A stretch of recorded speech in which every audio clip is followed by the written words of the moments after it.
Hey everybody, welcome to another episode of Purple Insider. Matthew Coller here, and it is time for another Tuesday morning left guard with none other than former Minnesota Viking Jeremiah Sirles. Although, this week maybe you want to be former Carolina Panther. You've got the shirt on, and the Panthers were winners against the Atlanta Falcons somehow in a game that I hope no one actually watched. Let's talk about. So it's been a few days since the game. Everybody's like maybe calmed down, gotten over it a little bit. And we've also talked in circles about what it means for Kevin O'Connell, who should be pushing who's tushy, and all that stuff on QB sneaks and the way that the Vikings melted down. But I want to talk about everything else. Like, as we were so focused on the way that the game ended, what did we miss, Jeremiah? And I think that we should start with the running game and Ty Chandler, where Kevin O'Connell said that Chandler is going to be a featured part of the backfield. And by featured, I hope that means like in the same way Emmitt Smith was featured for the Dallas Cowboys. And yeah, he had a backup, and I'm sure that guy was wonderful. But, I didn't want to see him a whole lot. So I think the same way should go for this, where Alexander Mattison is fine as an NFL backup running back. This should be the Ty Chandler show from here till whenever, and maybe even the Ty Chandler show going into next year. I watched every run play back and a couple of the screens to him and pass blocks. Was it perfect? Like, no, but man, I was impressed by Ty Chandler in this game, Jeremiah. Yeah, me too. That's the thing is I rewatched the tape, watching the game live, you're like, man, this guy's having a hell of a day. But when you really dive into the tape and the X's and O's and how he was patient in the run reads, he trusted the run reads, and then he hit the hole with such acceleration. He looks like an every down NFL back, right? He's really coming into that. And you've seen kind of the steps he's taken throughout the year to get to this point. And for when it was finally his show, he made the most of it, man.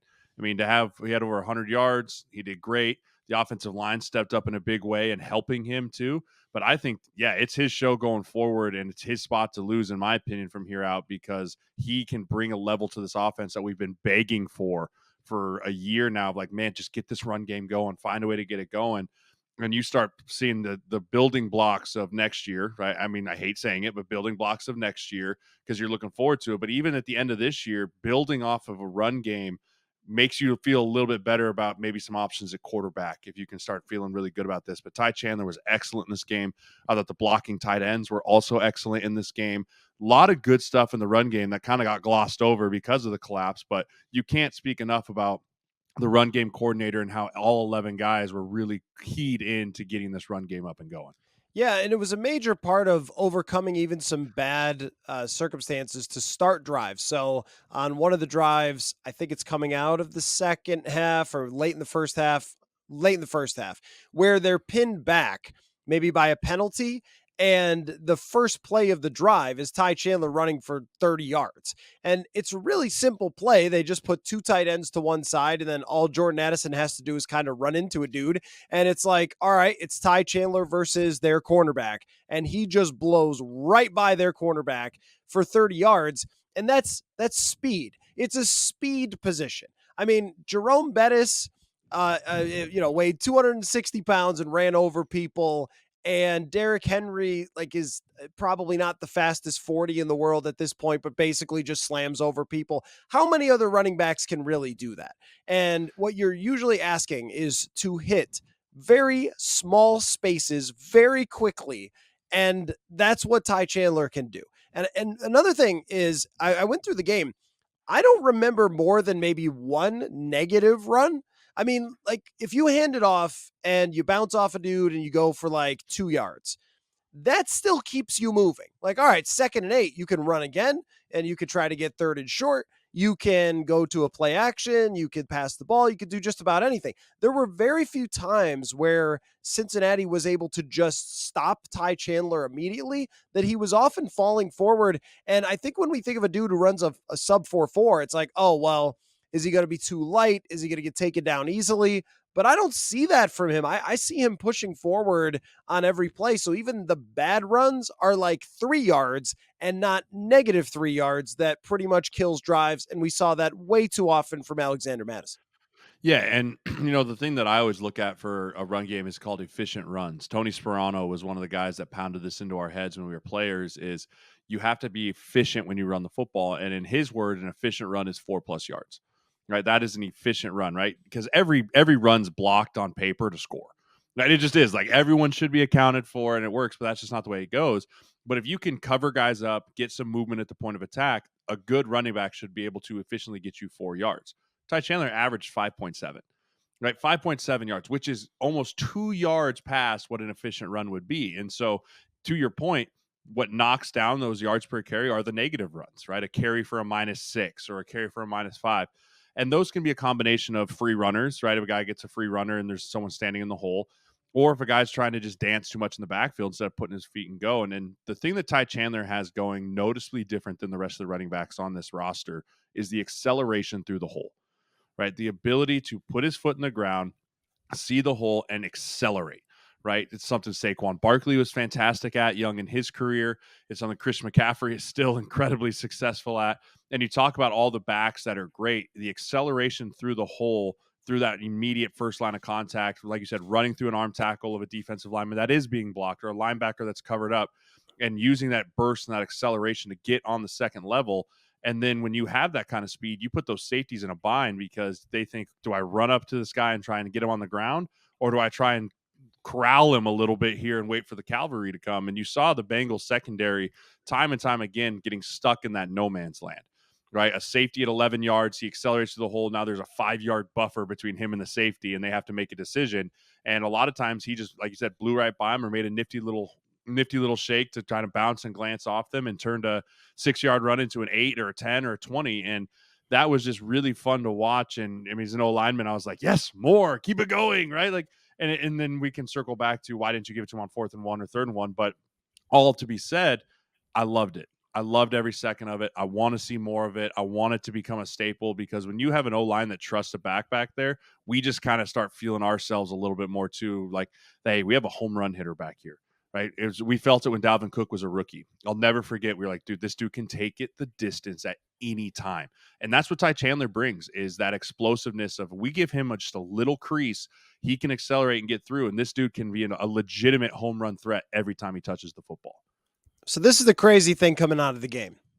If they squeeze forward for 5 more inches, just pushes Tush a little bit farther, right? A little bit harder. Maybe get Harrison Phillips in the backfield to do at some point, we're just going to have a defensive lineman grab the guy and throw him. And then that'll be fine. I think that'll be a good strategy.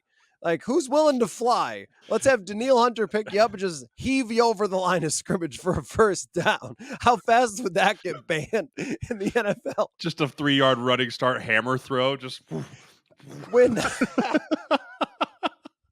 like when Josh Dobbs won the game in Atlanta, there was the video from the locker room and they're all waiting for him to come and everything else. Harrison Phillips just grabs him and puts him up on his shoulder like a child, like an 8-year-old. Like, come on, little Timmy, here you go. Up and like, that's how strong some of these guys are. Like, somebody could throw him. I know somebody could throw Nick Mullins. He's not that big.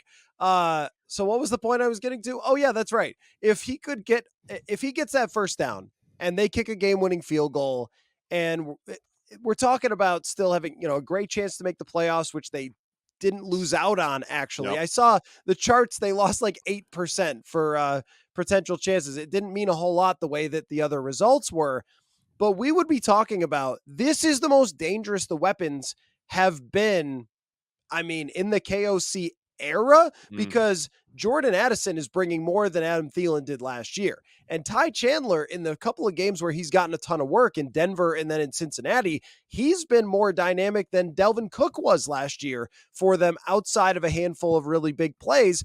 I think we'd be saying that, like, the way that TJ Hawkinson is playing for the entire second half of this season. And yet the interpretation ends up completely different because T. Higgins did some Space Jam stuff and went up and made the most insane play.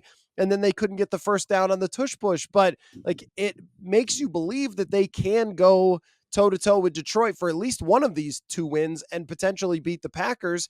because Ty Chandler is playing the way he is, because Justin Jefferson came back and looked really, really good in that game. Folks, we are going all in on prize picks this football season. Every week, we are playing and testing out our skills here on Purple Insider to see if we can predict what numbers players will put up every Sunday. If you haven't heard of it, trust me, you're going to want to check it out.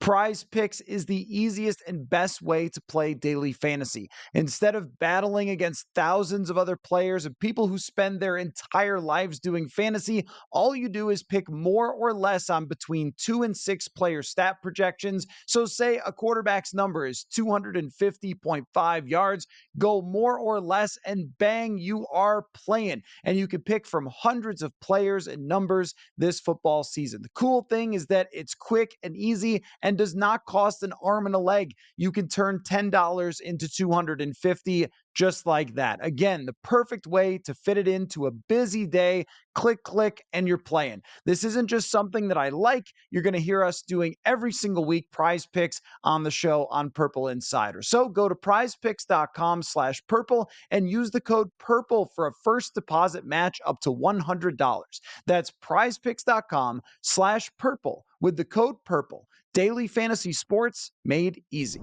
Yeah, and it goes to it's the age old saying, winning fixes everything. Right? We win this football game and our tune is look out. Are the Vikings a team that you want to tussle with in the playoffs, right? All those things come into play. And that's why, again, because we've talked about it and I've listened to plenty of Vikings radio, we talked about the class, we're like, there's a lot of good stuff on tape. And I know there's no participation trophies, and I know that's not what people want to hear. But when you put your true tape hat on and you watch this game, you're going, man, for 3 quarters, this was a dominant performance. It really was. Defense was playing with their hair on fire. The offense was being very efficient. They were hitting on all things. Nick Mullins was doing exactly what we asked him to do outside of the crazy, weird interception, funniest one you'll see all year. But, throwing for over 300 yards, managing the game, good completions, getting the ball in his playmakers' hands. Like, all of those things were just, like, really fun to watch. And then they just all get brushed under the rug because one goes up in the L column. And that's what football is. That's how it goes. The margin for error is so small each and every single week between winning and losing. But you do have to highlight the fact that all the criticism can and should be pointed at times at KOC.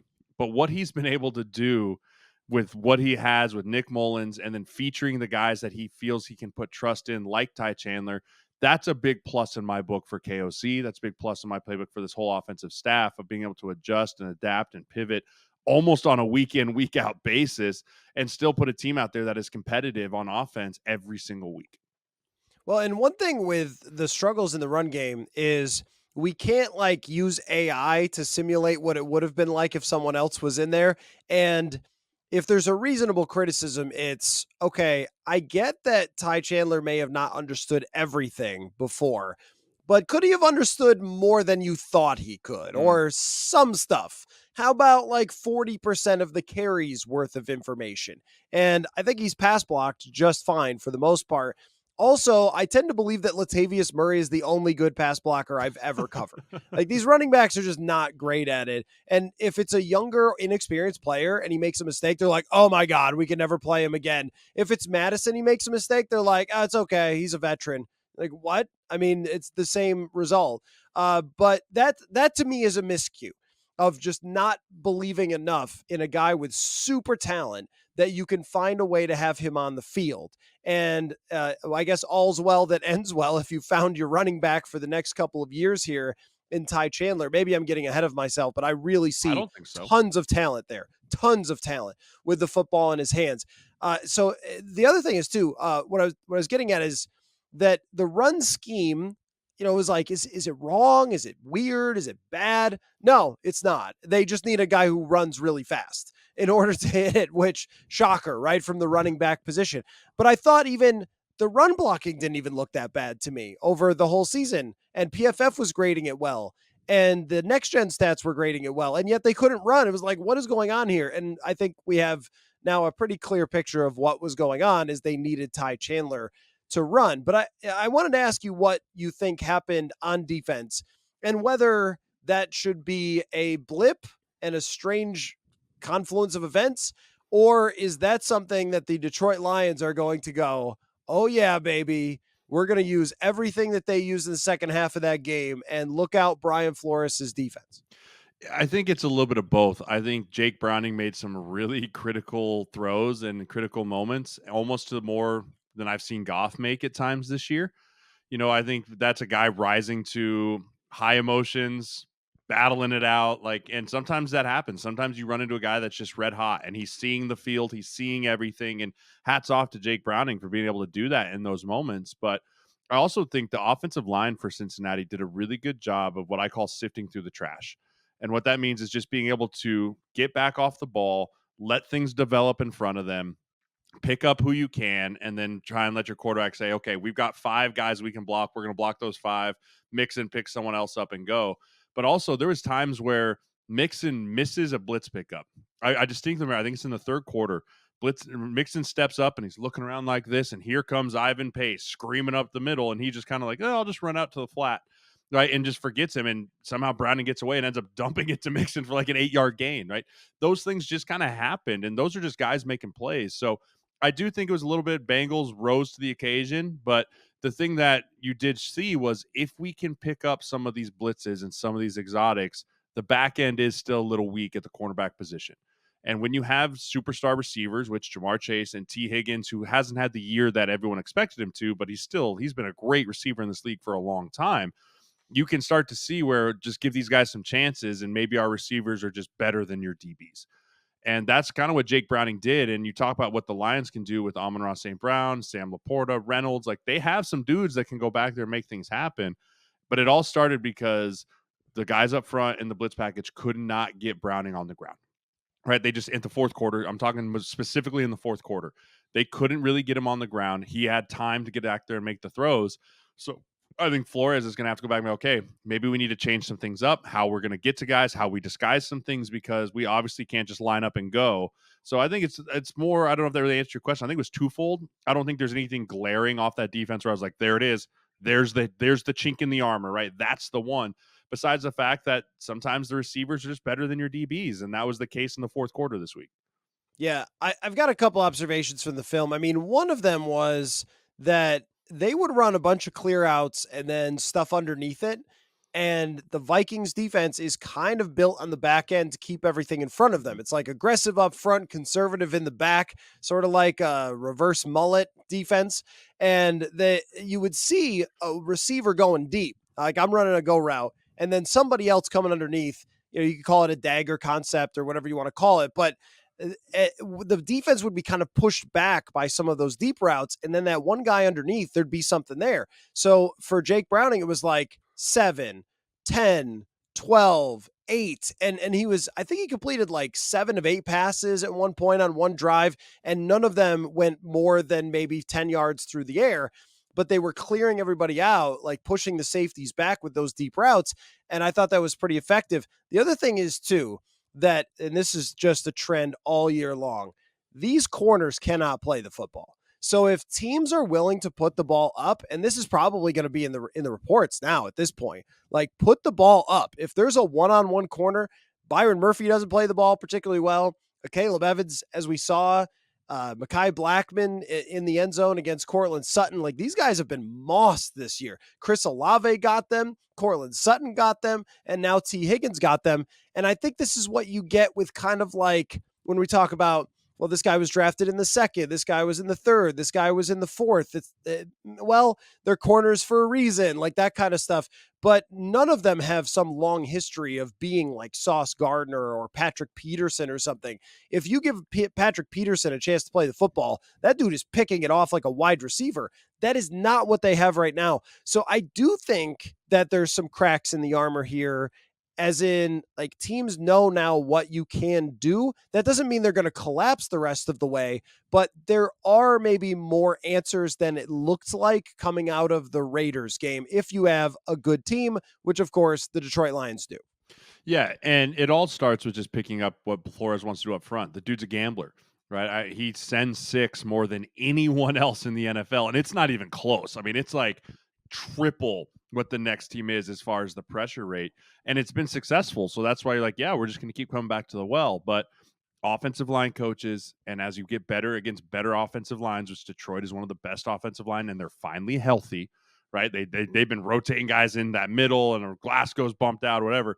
Their dudes are back. Jackson's back, Glasgow back, Ragnow, Decker, Sewell. Top 3 unit in the entire NFL. And when you can pair those dudes up with saying, hey, you just nailed the perfect storm. They don't have DBs that can play the football, but they're really effective at getting to the quarterback. Let's neutralize them getting to the quarterback, and then we're going to win on the back end. That's the game plan against this defense, right? Pick up the crazy stuff. Find a way to sift through the trash. Get everyone blocked that you can, and then Goff, pick your matchup. Right? Jordan Love, pick your matchup. Who do you want to throw the football to and give them a chance? And that's kind of a feast or famine thing, right? You're going to have ones, maybe it's a DPI, maybe it is an interception, or maybe it's a big play. But when you play feast or famine like that, it's a hard place to live as a defense, because you got to decide, do I gamble? Do I sit back in protection, or do I sit back in coverage and all that stuff? And you're talking about some good receiving crews coming down the stretch here. It's going to be tough. It's going to be tough sledding, because you're not going against, Goff last week looked elite, right? And that's the hard part with Goff. Like, sometimes, like, dude, top 10 quarterback, look at this guy go. You give him a good car to drive, he can take you all the way. And then other times you're like, maybe Hendon Hooker should come in and play, right? Like, you don't know with him. And so I think the plan is still to be to rattle Goff, right? Rattle Goff, get to his feet, rattle him, see if he'll throw you one. But if this offensive line can step up and protect with Danielle Hunter and that crew, then yeah, there's going to be some serious issues on the back end against Amon-Ra St. Brown and Sam Laporta. Well, and I was looking at some numbers about the Vikings defense in general, DVOA, which is the, Aaron Schatz, the old Football Outsider stat that is pretty useful to give us kind of context about yardage and how strong is a team really, that kind of thing. Like last year, they really could not stand the Vikings DVOA, and then it was pretty much right in the end of the day that they were not as strong as their record. So just looking through that, comparing the Vikings defense to some of the other ones, where Baltimore, San Francisco, the Jets, the Browns are just another notch above. So this defense is very good, but what it does is adjusts for opponent. And of course, Aiden O'Connell, Tyson Bagent is mixed in, Justin Fields a couple of times. And I think even though Jake Browning is not that great of a quarterback, the supporting cast and the coach are so good there that was a level up from a lot of the teams that they had really dominated. So we should have expected a tougher challenge, which it will be with Detroit as well, and more answers to be found and more receivers to make catches and so forth. And I think that when a team has multiple weapons, they're going to be bringing Gibbs out of the backfield. Now Jameson Williams is involved. Like, this is going to be a tougher challenge. But that's where you look at the rosters and go, okay, I get it. Like San Francisco, Cleveland, Baltimore, there's just stars across the entire defense. Where with this team, it's like, Harrison Smith and Danielle Hunter. Anybody else you got that's like a proven star? And that kind of comes into play in some of those bigger moments, which could get them down the stretch. And that's why, as we think of everything as short-term and long-term, like short-term, that probably will get them to not have another pass rusher unless Davenport comes back. Haven't heard anything about that happening. So DJ Wanham asking Harrison Phillips to play like every snap and try to get after the quarterback, that's pretty tough. I think they brought Sheldon Day off the bench to use him sometimes because they were like, maybe he can get some pressure up the middle. Like, I don't know. That part of it is still a little bit short, which I think will show up as they play a team like the Detroit Lions. But the crazy part is that they only need 2 of these games, but maybe even only need 1 to get in the playoffs. So what does it mean to you if they reach the playoffs? I think no one's going to sit here and say we're Super Bowl contenders. Right? You watch football across the league and it's a pretty clear cut of like, yeah, that team right there has all the key pieces needed to make a run to win it all. But you also look at some of these teams that are quote unquote in the hunt, right? Like, and you're like, yeah, they could get frisky and fun in the playoffs, but they're not going to be a team that's going to be a contender at the end of the day.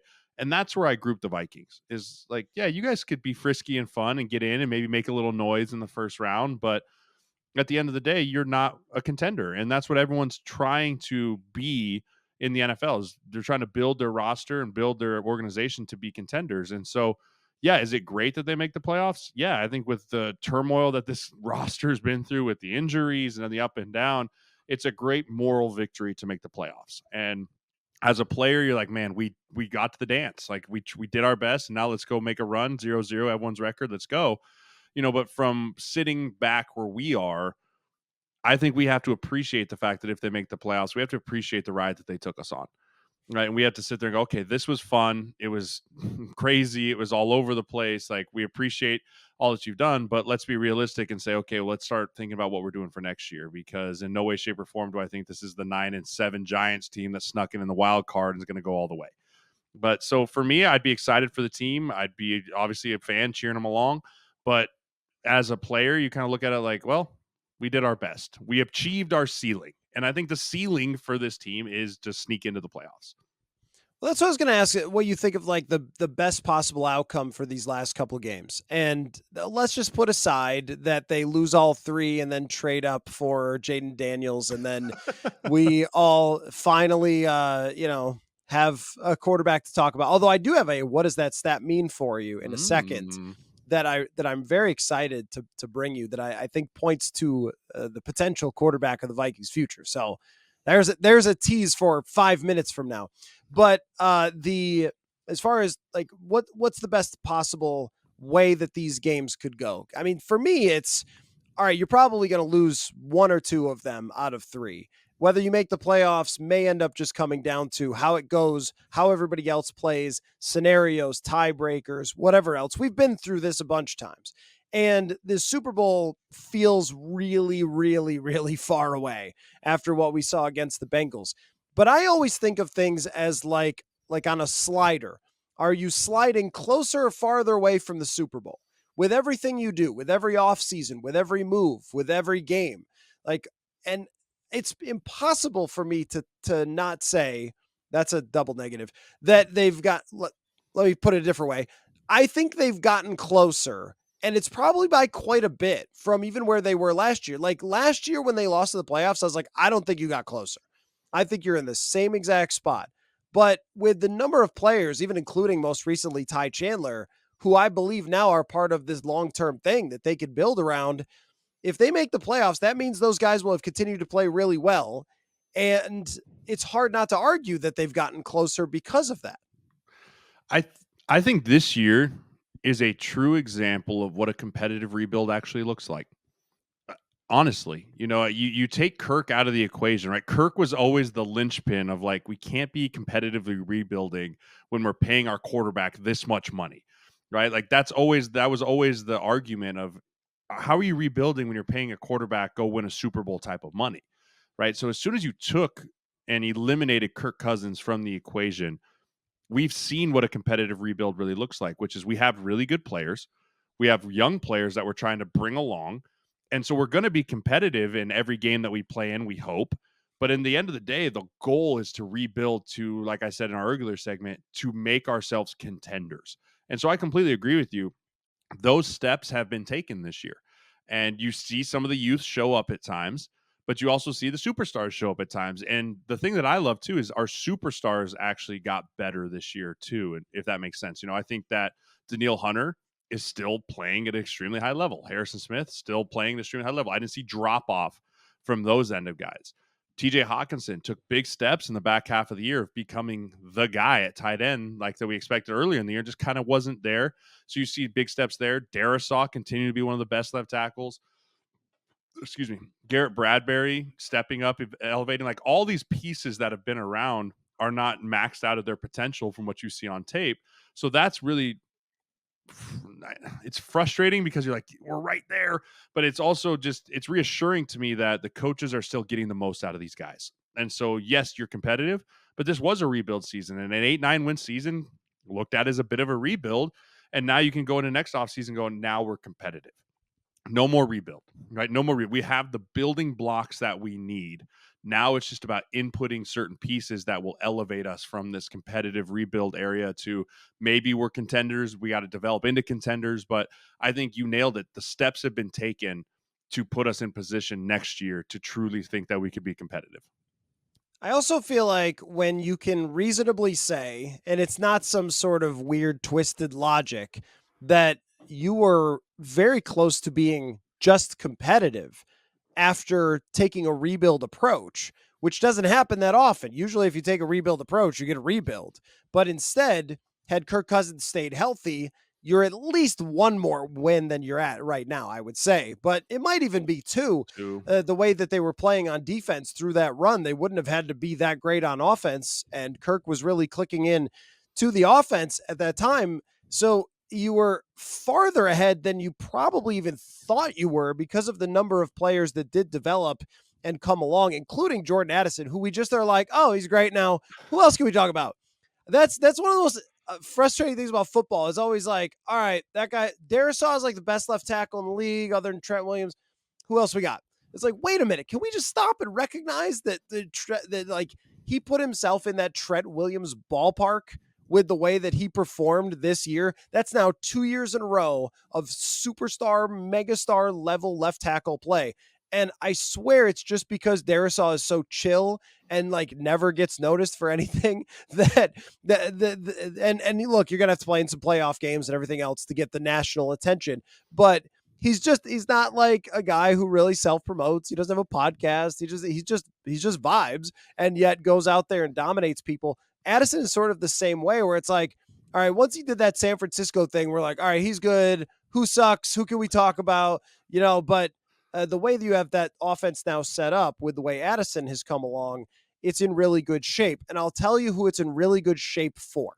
So I saw this statistic from Eric Eager, our friend. Everybody follows him, Sumer Sports on Twitter, comes on the show all the time.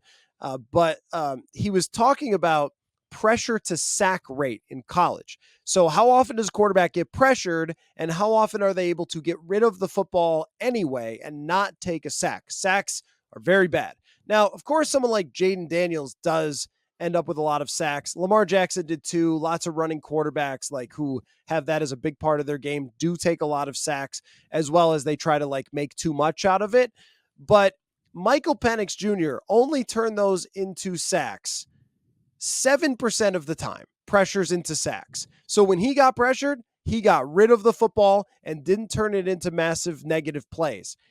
You add that with his arm strength and his accuracy, his anticipation, his ability to push the ball down the field. And I was looking at the open receivers the other day going, if Michael Penix is the quarterback of this team, he's just gunning it to everybody all over the field who's wide open, right? Addison, Jefferson, he's giving dudes jump balls to make plays.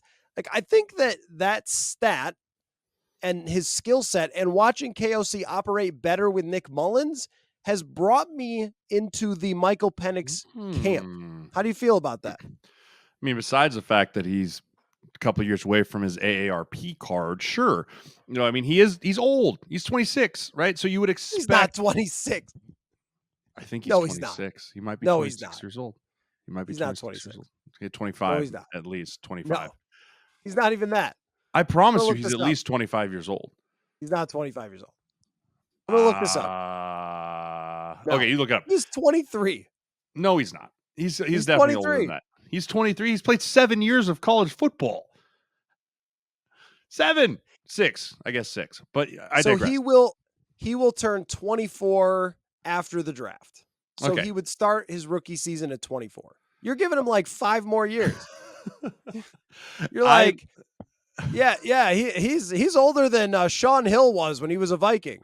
I don't know, dude. I just feel like he's old. I feel like I've watched him forever because he was at Indiana forever, and then he was at Washington. I'm like, this dude's like, he's like the guy that was at Minnesota, Tanner, whatever his name was. Tanner Morgan, yeah. Tanner Morgan. He felt like, I felt like I played against him when he was at Minnesota. But anyways, Michael Penix, for me, he's an interesting prospect because when you look at him on paper, you think he's more of like a dual threat guy that's going to run around.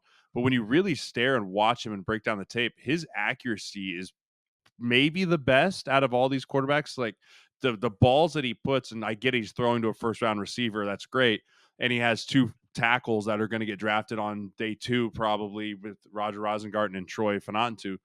Like those 2 are great. And so you start trying to put him in the camp of, is this like an Alabama quarterback where he was really talented and just threw to really talented people? Or can you really break it down and look at him and go, no, the tools are all there? And I'm still on the fence a little bit about that because I think some of his leadership stuff is interesting. As far as like there's times where they won a big game and he's like got his head in the equipment box and you're like, "You okay over there?" Like, but then you see his teammates rally around him. So I like Penix. I don't know if I like him in the first round type of guy for Penix, but I agree with you. The accuracy and the ball distribution is very good by him. I'm excited to see what he can do in the college football playoff because I think that'll be also very revealing on a big stage. But I agree with you. There's receivers running open. Nick Mullins has the operable brain to get it there, but he lacks some of the arm strength and the nuts to say, I'm just going to throw this up there, right? Which is to be expected of a backup quarterback. Versus, I think if you can get a guy like Penix or even a rookie quarterback in there that's serviceable, Bo Nix, that's like, hey, I'm going to give these dudes a shot, right? I don't know any better. I'm just a 28-year-old young guy running around in here. Sorry, had to.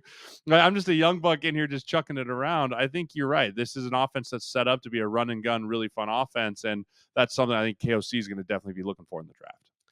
The mobility is lacking for It sure, is. and they will run occasionally with him, and you're like, "Come on, buddy, you can do it. You can Yes. get there." Drop the He is trailer. right, yeah, he is a get the piano off your back was what people Mhm. used to say to me because I was slow even when I was much faster than I am now. But I look, we're a long way from all that. There's more still another game to be played, and I thought where we really learned about CJ Stroud last year was the bowl game against Georgia. So we're going to see him in a different environment. But man, the guy went like up to Corvallis in a rainstorm and fought through like a tough start. And it's been a very emotional year for them. They're overachieving what they've ever done before. And I think the best possible version of him is like a left-handed Phillip Rivers who just kind of sits back there, plays point guard, great leadership, gutsy dude who just has great accuracy in throwing the football. And I think that we also have to consider who's the fit for KOC. Like that's my thing. Like I want Jaden Daniels there running around making crazy plays. Is that going to be actually the best fit when you want timing, accuracy? Like Nick Mullins survived in this game. That I was thinking this with Nick Mullins. I don't know if he could throw the ball 35 yards down the field. Like with his arm strength, the ball just goes and like just kind of dies out after about 12. And I'm thinking like Michael Penix does the same thing, only with a real arm. Like, what are we talking about here? So this actually leads into another subject I wanted to get to before we go. Love to see it, hate to see it, which is just, is there anything left to find out here? I mean, like Mm. when we watch Ty Chandler and he actually gets a chance to be the RB1, we're like, okay, that's all right. There we go. I don't know that there's anything left. I think that it's make the playoffs, don't make the playoffs is our entire discussion the rest of the way. I don't know that there's any other players to learn about. I don't know. I think we've learned everything about KOC's strengths, weaknesses, ability to handle adversity. We know everything about Flores, the defense, where it's still got to go, what it's capable of. Is there anything else? Like what are we finding out here in the last 3 games? I think this team's reached its ceiling. It's like I said, the ceiling is they scratched their way into the playoffs, and that is you squeezed everything you had out of this team.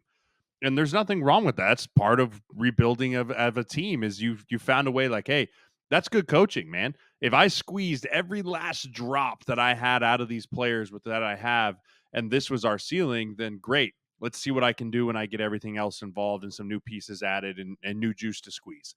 Right. But I'm with you. This is kind of it.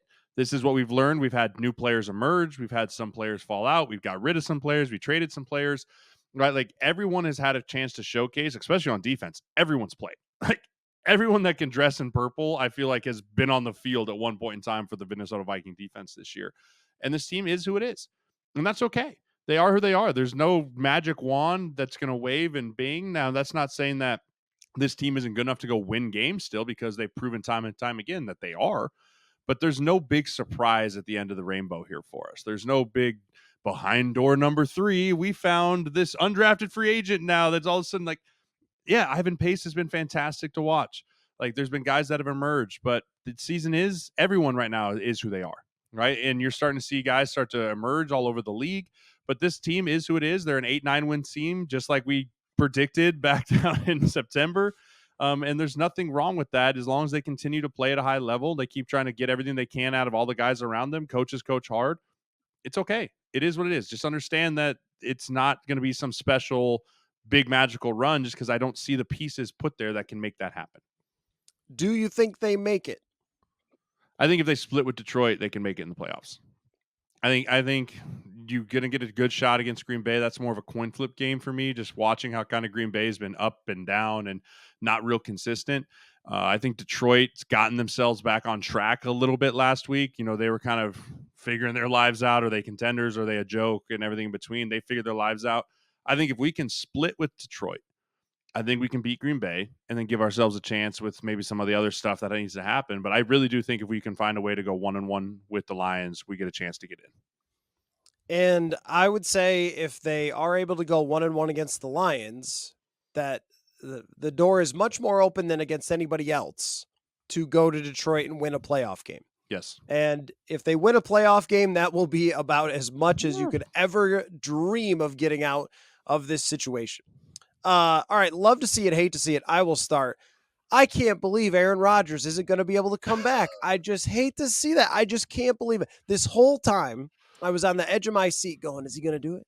Is he going to come back from an injury that literally no one has ever come back from within the season? Oh, yeah, probably, because he's got the modern science answers. That's the guy I would really turn to for all the knowledge about science and biology and everything else. That is my dude. And then what a disappointment to find out that he won't be able to return from an Achilles tear in the season.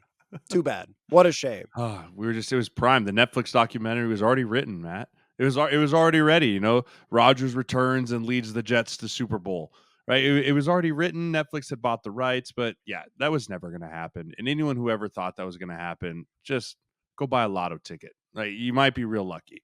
It wasn't real. It never was real. And hats off to him for building a huge audience and probably capitalizing on a lot of off the field opportunities because he stayed relevant.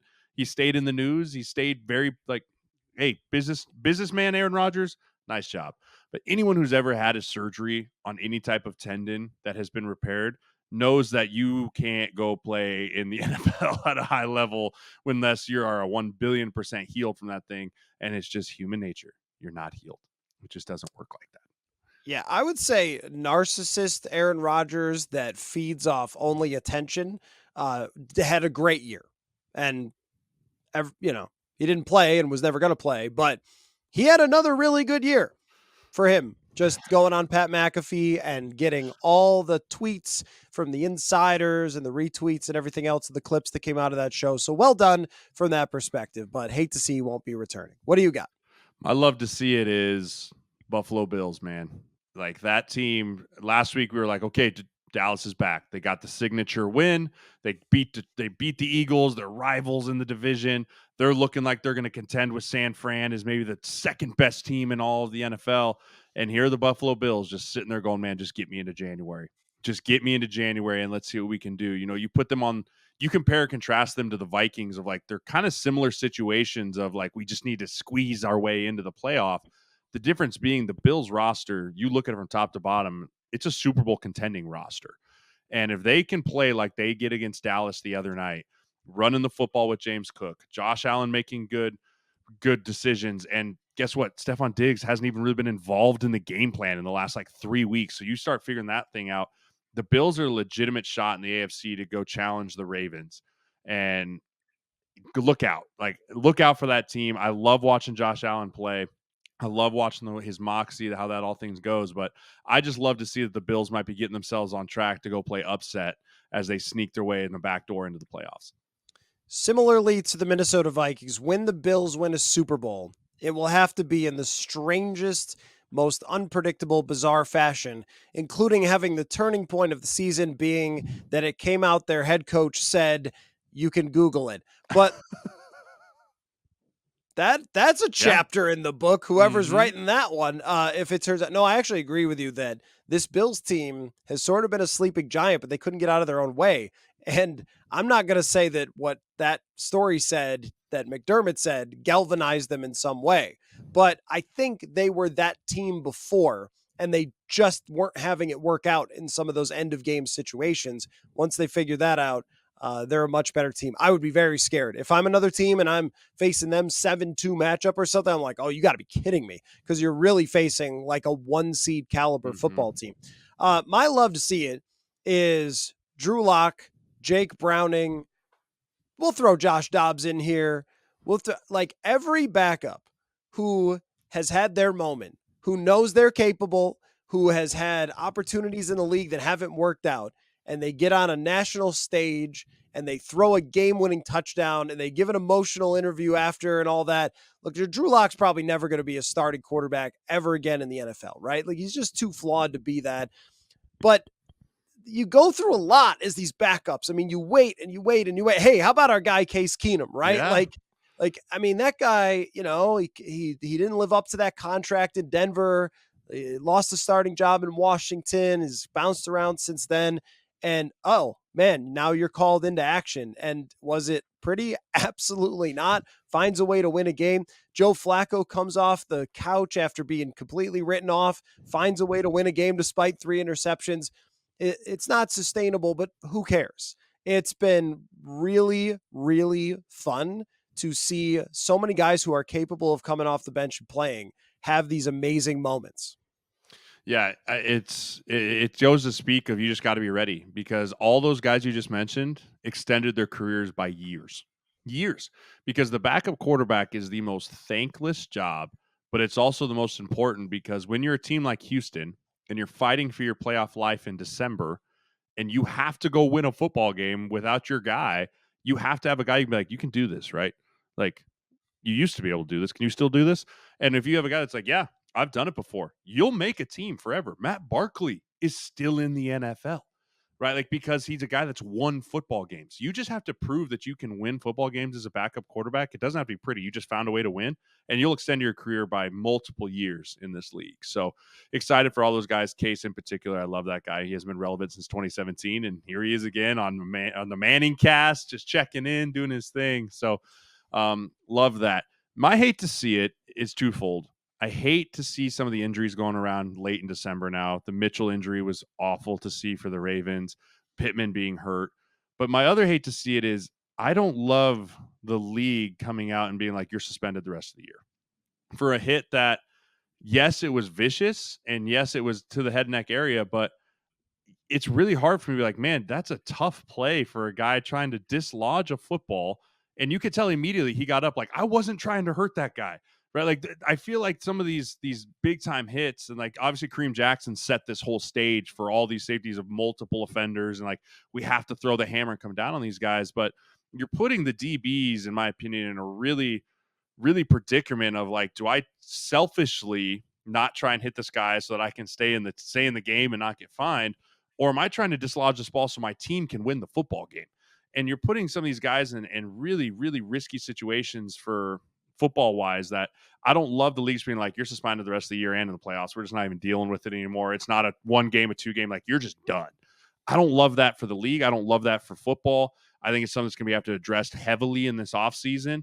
And no, I think there is something to be said about intent, like intent of a tackle versus like just trying to make a play. It's a bang, bang, things happen. Guys are moving different elevations constantly. You're running forward. So I just don't love to see that in the league. And it goes twofold with some of the injuries that have happened the last couple of weeks. I think hockey fans understand this one really well. Hockey and dirty hits are always really, really tough, because are you making a physical play to try to, like you said, dislodge the puck, or are you trying to take someone's head off? And sometimes that line is very close. And by the way, the guys on hockey skates or on cleats are moving insanely fast, and we're asking them to basically play slow motion, which is what we could slow it down and look at. And I think it goes under that know it when you see it type of thing. Like, I know it when I see it, when a dude just clearly lowered his head and said, I am going after this guy. And I didn't feel like it was that to the extent that someone should be suspended for the rest of the season. That to me is reactionary, because it got shared around, because everybody lost their minds over it, because the guy got hurt. At the same time, my hate to see it was going to be concussion spotters. What is it that you do here exactly? I mean, do they get paid? I hope not, because there have been numerous times during Vikings games this year where I'm like, I've watched enough football to know exactly what just happened right there to that guy. And somebody picked him up and he's back. He doesn't know where he's lined up, but he's out there.